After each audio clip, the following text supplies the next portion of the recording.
world's rainforests, there is about 50 million living tribes. This number is decreasing as we destroy rainforests, as they depend on rainforests for survival. Men and boys wear lining cloths, while women and girls wear wraparound skirts. Although styles are different from what we wear, some people wear clothes like us. These people have been living in harmony for years. About 90% of people in these fortunate countries depend on medicines from rainforests, as 1/4 of today's medicines come from rainforests, but only 1% has been experimented. Some diseases that rainforest plants can cure are leukemia, malaria, and high blood pressure. Many plants in rainforests have unrealised potential for medicine. I hope scientists quickly find the plant that fixes broken ankles. 80% of what we eat comes from rainforests, as many animals and plants such as cows and hens originated from rainforests. Spices and fuel are provided by rainforests. When we visit rainforests, we see amazing sights and where most of our resources come from.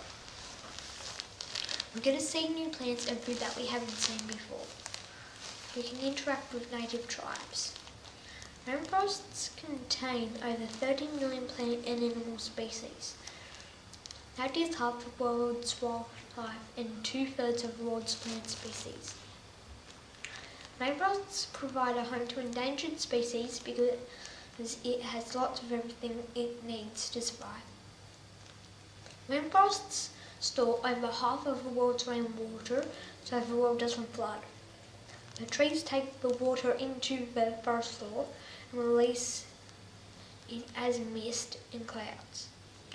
Without rainforests, droughts would be more common because they put water in lakes and rivers. As rainforests are full of trees, they clean the air by breathing in carbon dioxide and breathing out oxygen. When trees are burnt, they release carbon dioxide.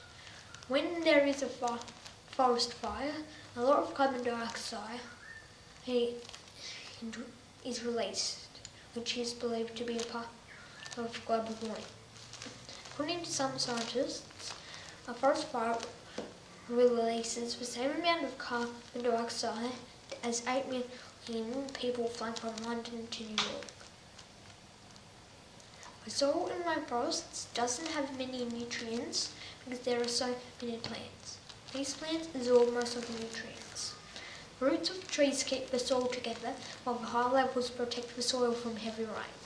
When a tree dies, it falls and releases nutrients into the soil. The trees and plants that are still there use those nutrients to grow. If a tree or plant is removed, it takes nutrients with it and soil erosion begins. Rain will wash the soil away, causing mudslides and floods.